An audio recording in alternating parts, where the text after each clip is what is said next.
We, on our first board meeting after raising the $2 million, which was a seed round, told the board that the idea that they invested in was like pretty dumb and that here are six others that we're thinking about. And they were basically like, those first five are pretty good, but that sixth one is not good. And we were like, I respect your feedback. And then we went and did the sixth one. And they told us later we were like a team bet, Yeah. not an idea bet. And they actually thought our idea was pretty dumb. Welcome to the Founders Network podcast with Eric Berry, founder of TripleLift. They had an exit in Averin where he's doing health investing and technology. Welcome, Eric. Thanks for being here. Thanks for having me. It's a pleasure. All right. So we were just talking about restaurant concepts. Yeah. Yeah. I just finished my salad and I was sort of taking pity on myself for eating a salad. But now I wish I had some other food. But yeah, It's back there. You can eat some barbecue or something tonight. the dream.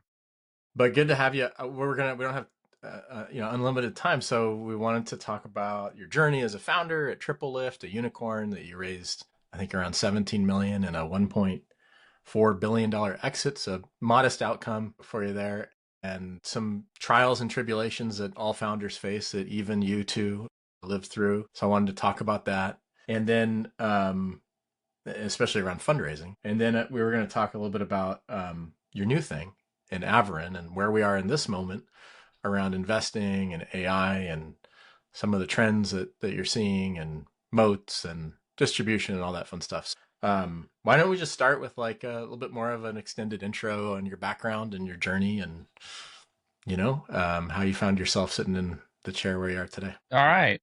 I appreciate the background.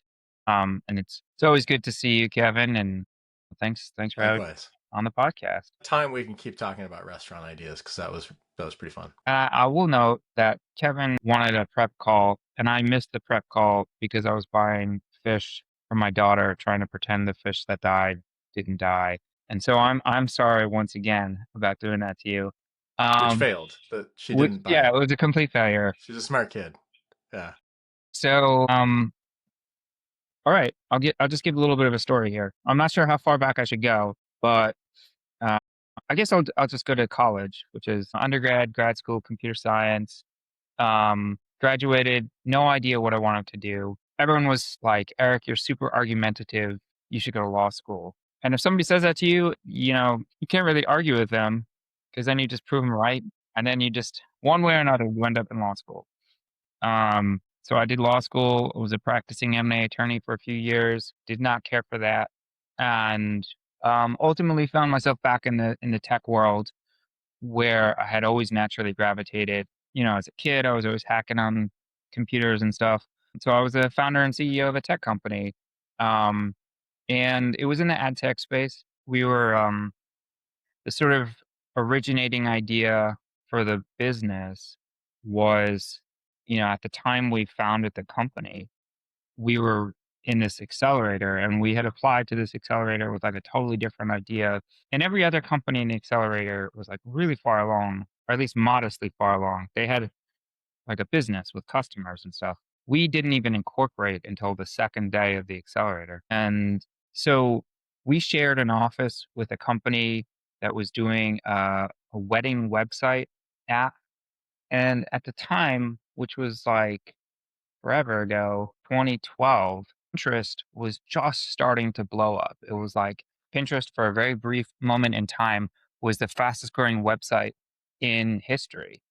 So we were doing our business, which had nothing to do with anything, and kept hearing about Pinterest. And the more we kept thinking about it, the more we kept thinking, like, there's something interesting here. And we had a bunch of really dumb ideas. And so it's important to note, in the history of my company, we pivoted probably 7 times prior to doing what we ended up doing. And so So even, can I ask you about that? Stop you for a second. yes, So it sounds like you just wanted to do something, but you didn't quite know what it was. that is a accurate way to describe it. Yeah. And we tried to, so I found another guy and we tried to move quick, react to market feedback and not fall into a trap of like, if we put a lot of effort in, try to salvage whatever effort it was, but just keep moving. And so we did a bunch of pretty dumb stuff. We did the demo day for the fund for the accelerator with an idea that I thought was like a 7 out of 10 at best. And, we ended up raising at the time what was a decent sized round, which was $2 million. Now it's like a pittance. And we, on our first board meeting after raising the $2 million, which was a seed round, told the board that the idea that they invested in was like pretty dumb and that here are 6 others that we're thinking about. And they were basically like, those first 5 are pretty good, but that sixth one is not good. And we were like, I respect your feedback. And then we went and did the sixth one.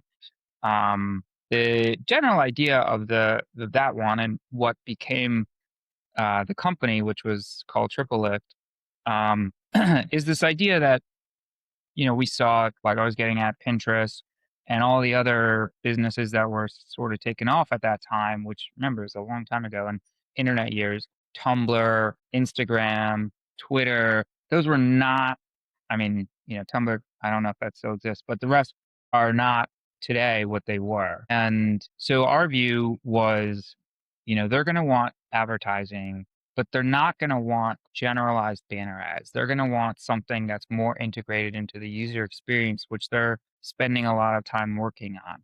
And so our view was also, advertisers don't want to create separate assets for each different platform. There are banner ads, and banner ads exist because a marketer wants to sort of create a single ad or 3 or 4 different sizes and have it run everywhere without reference to, without needing to conform it to all the different standards. Because that just changes if you think about from a marketer's perspective, they have 2 real costs. One is the cost of the creative of making the ad, and one is the cost of the media, which is like placing the ad.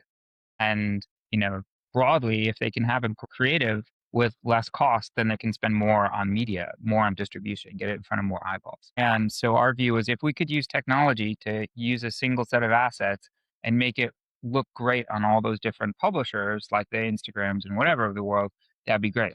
But of course, those big publishers had absolutely no interest in working with us. So again, we pivoted towards, well, what if we just sort of take that to every other publisher, like the New York Times or whatever of the world, and make it so we can use the tech that we were originally coming up with and make it so the ads were more integrated into their user experience.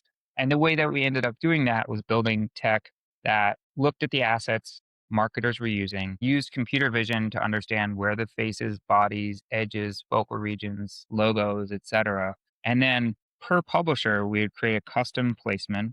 And then at bid time, so using a real-time bidding context, we would dynamically reconstruct the assets that the marketers used to bid with to look great on each different publisher. And that would happen fully in about 100 milliseconds, end to end. And Wow. we were doing that like 100 billion times a day by the time we did the business. And so it was a big, high throughput, low latency, globally distributed system. A lot of money was flowing through it. And yeah, I mean, ad tech was a really interesting space because when we were running the business, well, we started by, scaling it. And we started by building the tech and we didn't actually know if it was going to work. And so we built the V0. We did this like first test and it did amazing. It just blew it out of the water. From a performance perspective, from a like consumer engagement, efficacy, et cetera. And so our lead VC at the time was True Ventures. They sort of like proactively came out with a Series A term sheet, helped us really scale the business. Big fan of those guys. And and then we just kept scaling the business. And so every year we were growing at several 100% a year. But prior to like at around that time, 2015, 2014, 2016, there were a bunch of ad tech companies that kind of scaled quickly and then just didn't like go anywhere. They reached a ceiling and they fell off or whatever. So the ad tech space was really unfavored. And the net of all of that was that we knew we had to build a capital light, a capital efficient business. And so not scale recklessly and keep our costs in order. because Mm. basically, even though our scale metrics were off, we were doing 200% a year growth, being 3x year over year growth. It was really tough for us to raise money. Hmm. It's incredible to hear that. Yeah. So spent a lot of time, and that was back at the time when 3x year over year growth was interesting. You're not growing 17x, you're nothing. And so that was, so we fundamentally changed our operating model to create a really cash focused business, which is basically we spent a lot of time, months and months every year at the end of the year, creating an operating plan for the following year where we said, what's the fastest we can grow subject to cash flow break even on the year? And, then we started getting into all these trade-offs about, future R&D work versus current and, how can we get synergies out of the team? What's the most efficient incremental use of the dollar and so forth?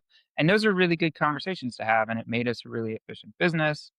And so we kept growing and not needing to raise more money. We did a Series B, and that was the last we ever raised in 2015, 3.5 years after we started. Um, and even then, we were profitable from that point up.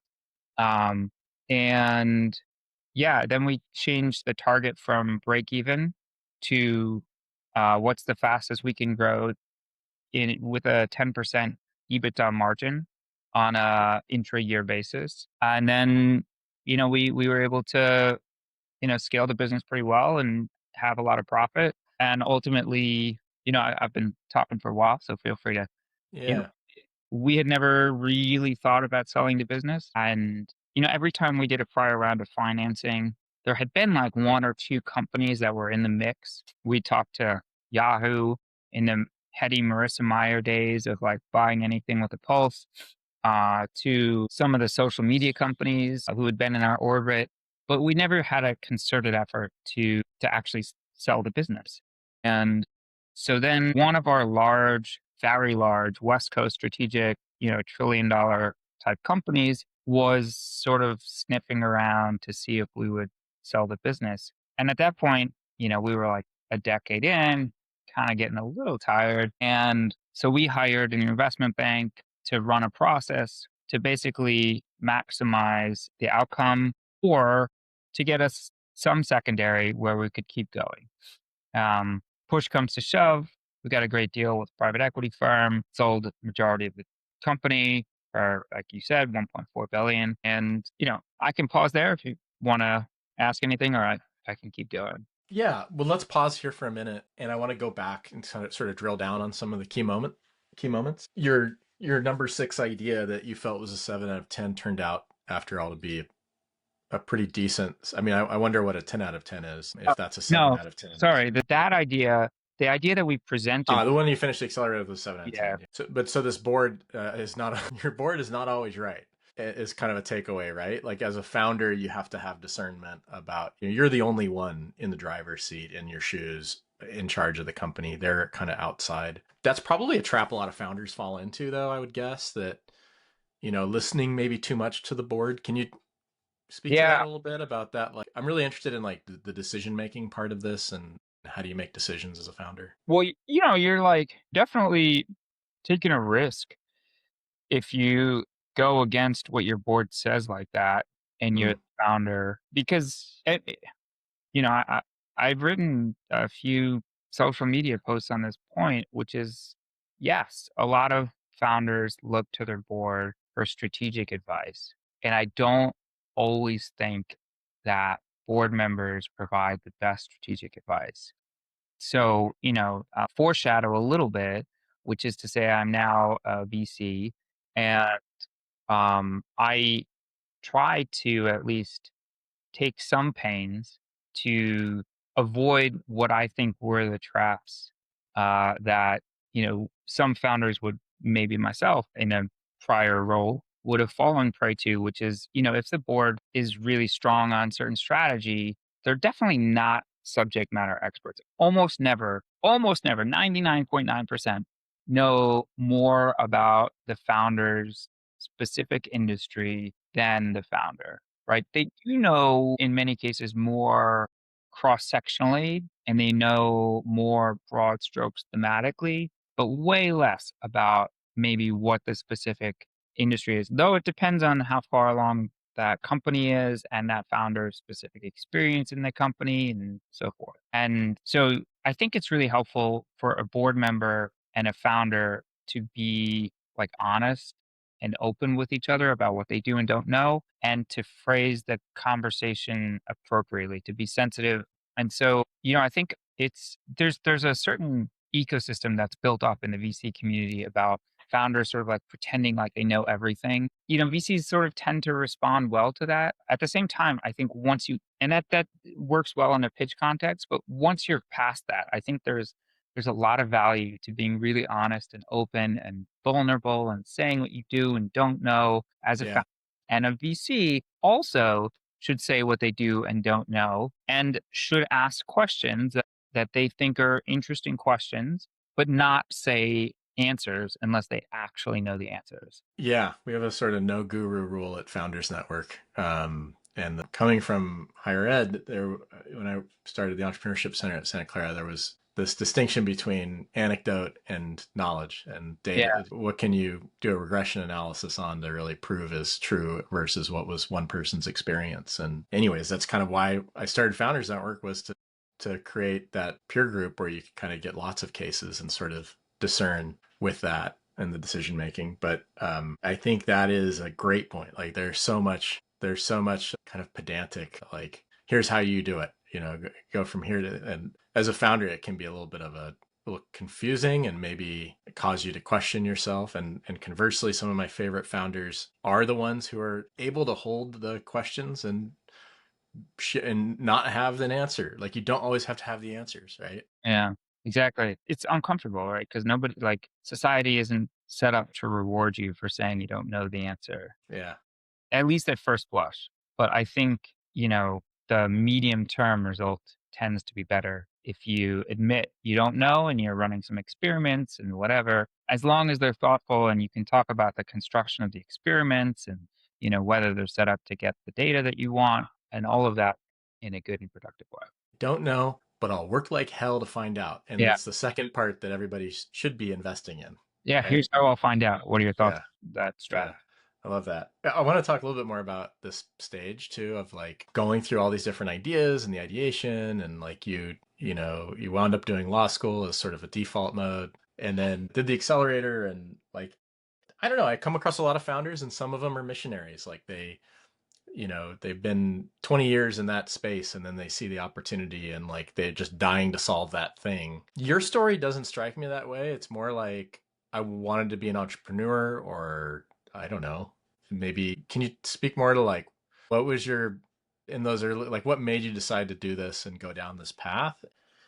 And then also like your ideation and selection process. Like how did you like, if it wasn't something that was like a burning thing, the pain that you'd experience, what was the sort of frame for you of coming up with these ideas and then picking? Yeah. I mean, well, so there's a lot in that question. I guess the first bit was, I very few people that go into ad tech are missionaries in the sense of like, and I will, we haven't gotten to the second half of my career, if half is used generously, but I've had my first half in, I guess, ad tech, if you ignore the law part.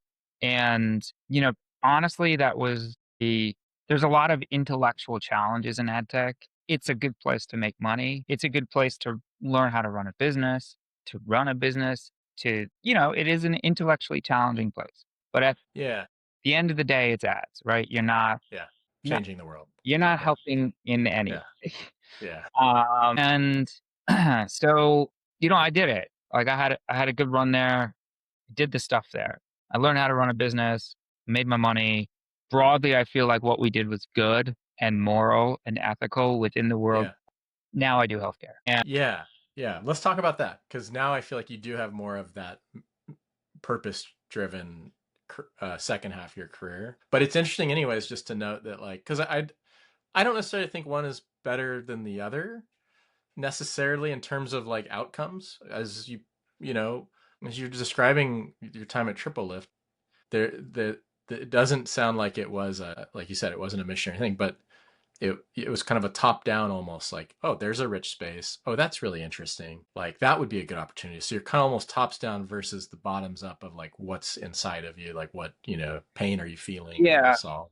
Well, Yeah. I can tell you, so like the company we built at TripleLift was a very AI driven, computer vision focused business. And, we acquired this Swiss company, One Plus X, whose tech was in many ways like a bit of a precursor to parts of LLM tech. And obviously they didn't like, we didn't, I'm not implying anything other than there was a lot of complex AI technology, a lot of complex machine learning. It's a machine learning focused, AI focused field. And that's a difficult and mentally Yeah. stimulating place to be. And so, yeah, that's cool. I enjoy it. At the same time, it was important to me to, from a YOLO perspective, not live and die and have only contributed to ads. And I had a really hard time with that. And so it is the case that in college and grad school, both at MIT, I was focused on bioinformatics. That's what I was doing. So my brother and I were working in the same lab together, doing experiments together on the sugars and cell membranes used in signaling and growth. Did my grad school work in the first ever sequencing and analysis of two mammal genomes, the human and the mouse. And so I've done some like healthcare stuff, and then went the ads route. And then, my brother is a very successful VC. He's done a whole slew of stuff, including launching about 30 companies, seven worth over a billion, Including Moderna, right? part of Moderna. He graduated the Harvard MIT MD PhD program in the fastest time in modern history. So he's no slouch. And he was at this VC firm for just under 20 years. And, he'd kind of been the like number two ish. And I think was kind of starting to think about, maybe I don't want to be the number two anymore. And so we started talking as I was talking about leaving. You sell your firm to a private equity firm and it's a cash transaction and you learn what you can. And that's sort of the end of the road. So I gave him a year that I was going to leave and started thinking about what was next. Um, and yeah, so David and I were talking about what we thought, David's my brother, about what we thought were the big GDP impacting disruptions on the horizon. Then we started thinking, right to play, right to win, and interest. It was our view, really, that tech had gotten to the point where it could start to really fundamentally move the needle on every touch point in healthcare, and that these massive changes, it's just like hundreds of issues in healthcare that have previously been intractable problems. And, technology is not going to, out of the gate, solve the principal agent or cash flow problems that are at the heart of many challenges in healthcare, but they will solve many of the other challenges in healthcare. So it was our view that, we are on the precipice of this technology driven disruption of the whole $5 trillion healthcare ecosystem. And that in the 30 to 50-year horizon, it's almost inevitable that there's going to be just massive transformation in across basically every touch point in healthcare. And, I'm an operator and CS tech guy, and he's a healthcare and investor guy. We're like, hey man, it's kind of makes sense. And so then we just decided to get going. And kind of like my old firm, TripleLift, we came up with a few different ideas, pivoted a few times, and then ultimately I think found a strategy that makes a lot of sense and went full bore with it. And my old company, we came up with a name, it didn't work, and then rebranded early. We also did that. We were Bedford Bridge Right. early. Yeah. And then we found there was another firm called Bedford Ridge, also in the healthcare space. And we are like, ugh, that sucks. So then we changed our I kept getting all that traffic. name.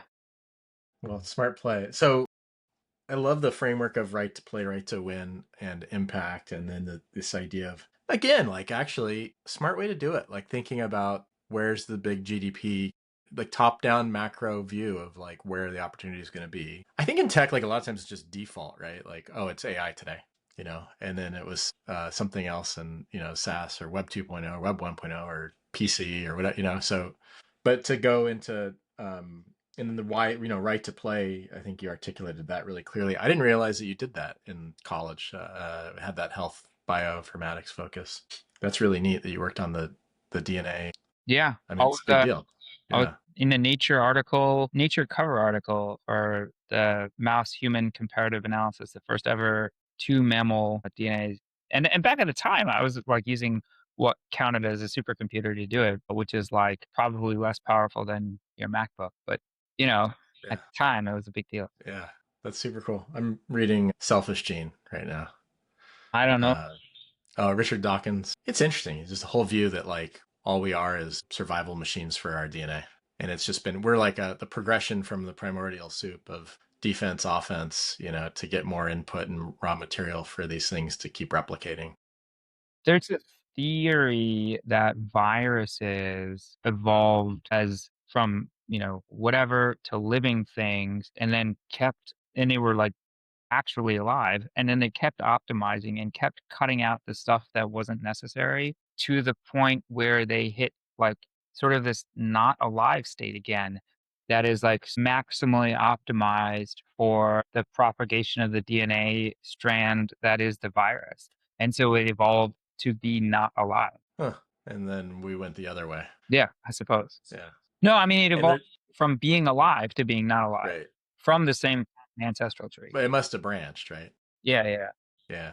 And there's a lot of math that was surprising to me. There's a lot of math in this as well. Yeah. Okay. Well, let's talk about Averin. I mean, you mentioned this thesis that you've iterated on and kind of landed on, and let's talk more about it. So obviously everybody's talking about AI ad nauseum. Is that a big part of Averin or? AI? What's that? Yeah, it turns out it's a real trend. You're talking about Allen Iverson? Yes. Talking about practice. AI is a huge deal.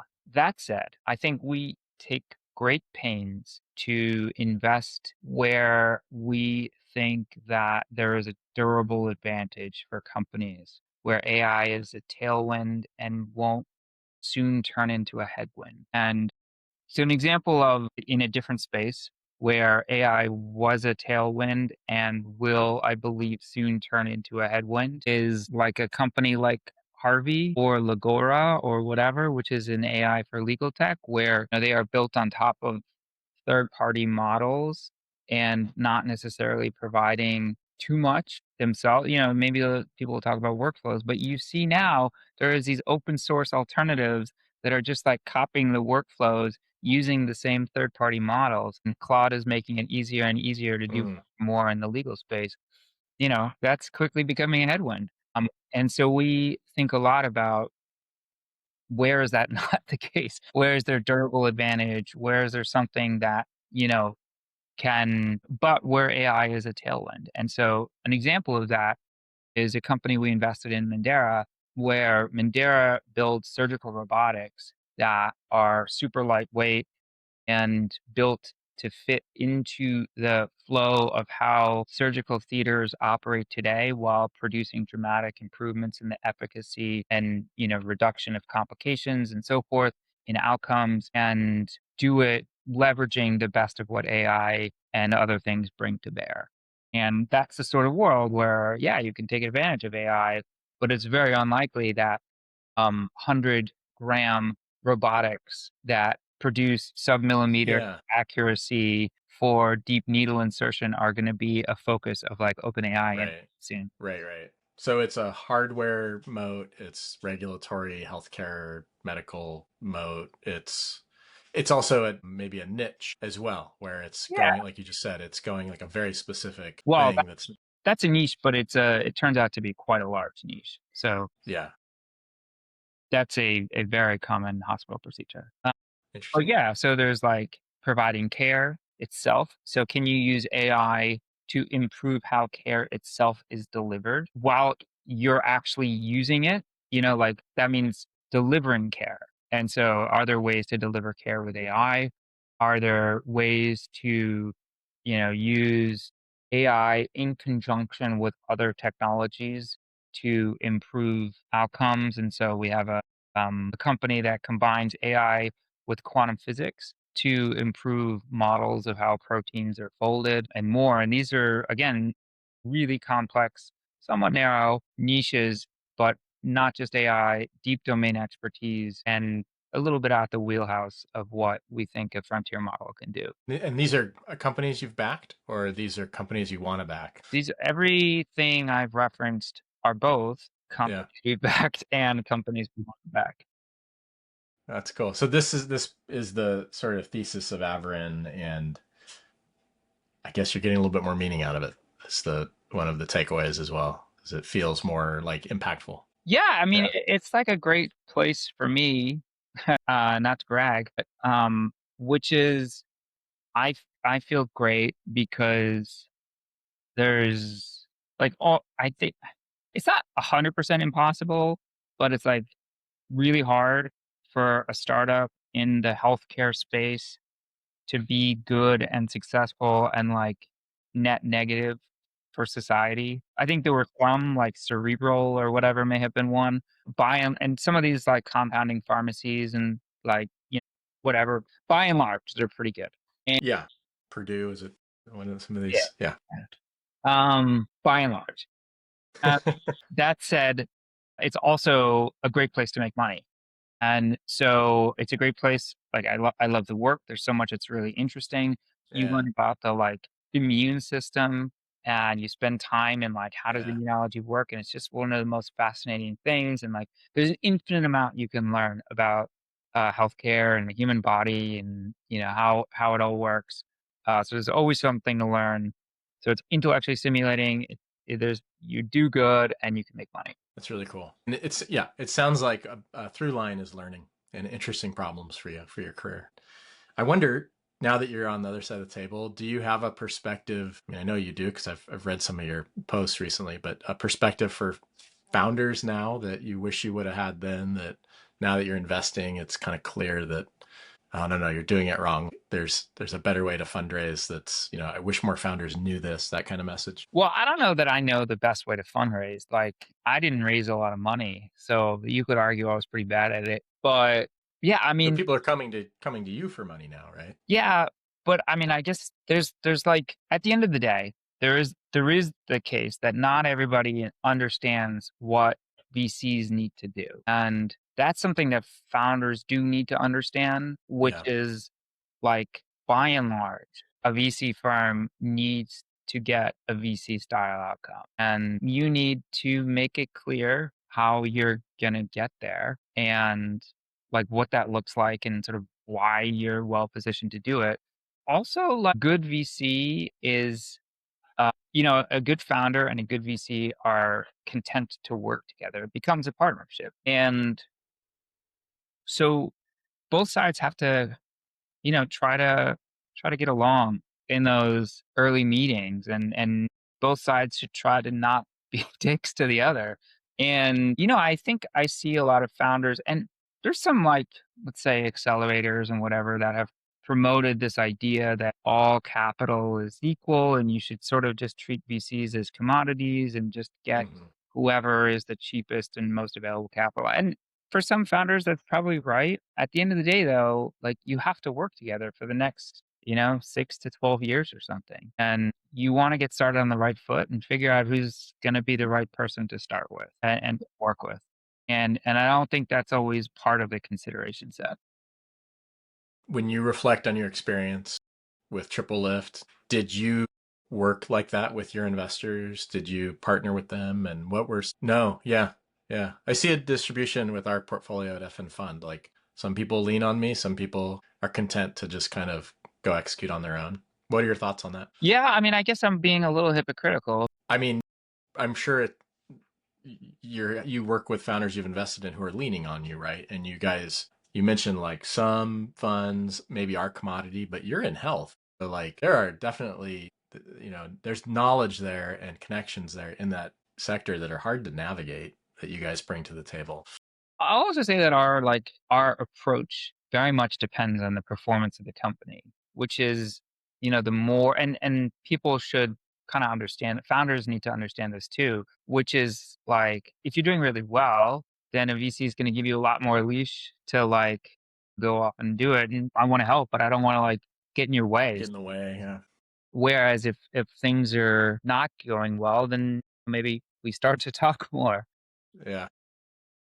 That is at some level the inverse of how things really should be, and we try pretty hard as a firm to not be like that, which is to say the best companies, the companies that are performing the best for a VC firm are generally going to be the ones that return the most for a VC firm. And so you really actually want to spend the most time that you can helping them however you can. And the companies that are going sideways, hey, maybe you turn around a little bit, but that's not gonna be the fund returner. That's gonna Yeah. be, something that has a decent marginal return, but, not super impactful in the grand scheme of Yeah. things. I've seen, and I'm sure you have as well, but like in your fund, in your portfolio, some outliers on the positive side, the negative side, and then the fat middle. Um, and it's very clear very quickly who's on the positive end of the bell curve. I'm surprised by the companies that have shut down quickly. It kind of goes back to like what I'm really fascinated about your story and your approach to entrepreneurship. Is this missionary versus mercenary, or mercenary is kind of a derogatory term for it, but it's like there's like a serial entrepreneur mindset of like you don't want to be too married to the idea. You want to be looking for opportunity and exponential growth and trying to find that. And that's really your job as an entrepreneur, for a VC backed startup, right? I think that, like, I firmly believe in supporting all entrepreneurship, all founders. That's what Founders Network's about. But for VC backed, the founder has to be looking for that, proverbial hockey stick and opportunities that can scale like that. And that's what the Yeah. fund returners are for the VC. It's funny, when we were interviewing for the accelerator where my TripleLift got started, which was originally called Cinchifieds, and one of the reasons we changed the name of the firm, my old company, so quickly from Cinchifieds is that our lawyer kept misspelling it.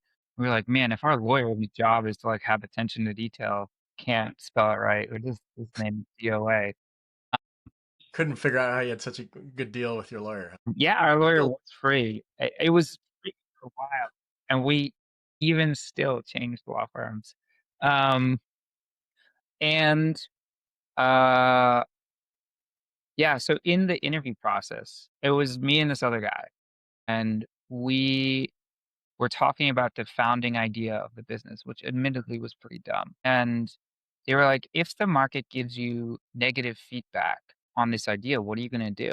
And I honestly didn't know if they were driving towards a missionary or mercenary mm, persona. mm, And from that question and not knowing what kind of founder they like to back, I was in a tough spot. And so I gave mm. this long and rambling answer that basically was both, you know, and obviously, they didn't like that, but whatever, we still got in. So they liked it enough, but it turned out, like, and they told us later, we were like a team bet, Yeah, um, not an idea bet, and they actually thought our idea was pretty dumb. yeah, So we were very much the, like, I don't know, I don't know if in your system you call that a mercenary, um, but, yeah, that was who we. there's got to be, we need to come up with a better term for it. And I think it needs like more definition for the ecosystem and for founders to kind of self-identify as one or the other, because it's not necessarily a negative thing. And Yeah, mercenary and like, is a yeah, negative connotation, it but does, yeah. that's we were whatever you're getting at. Uh, Yeah, that thing. Yeah. You were smart, you were pedigreed, you went to MIT. Like, pre-seed investing is about the founder, and the founder is going to figure out if the idea is stupid or not, right? And it sounds like you were very scientific about that, and you weren't like too attached to, to a single idea, which, that's another way to think about it, scientific. yeah, well, I mean, it's also the case that an early stage VC is investing in a different set of things than a late stage Mm, VC, and they have to weight it accordingly. So if you're an early stage VC, you gotta weight the team a lot and the idea much less, and you gotta, you're also gonna be asking yourself a question of like, well, what industry are these guys gonna be working in? Are these people, and are they like cut out to do it? And also, are they like, gonna figure something in that space? Versus if you're doing the Series B, you're asking a different set of questions. so backing team. So what do you think they saw in you and maybe your co-founders? Like, when you reflect back on it, Yeah, it was my hair. They really like my it was hair. It was your hair. Yeah. Yeah. Um, what's funny? Um, This guy has to be successful. Yes. So like, I don't know, maybe behind my question is like, I've seen some other teams a failure mode is the co-founders split and they're like not as committed, even though it's, let's call it scientific and not like missionary purpose driven. And so you're not married to the idea. So maybe they're not committed to this, but did you and your co-founders have a durable, relationship that came across at that stage to the investors? at least that came across. Um, Yeah. there. How did it work out? Good. I mean, like we never really split up.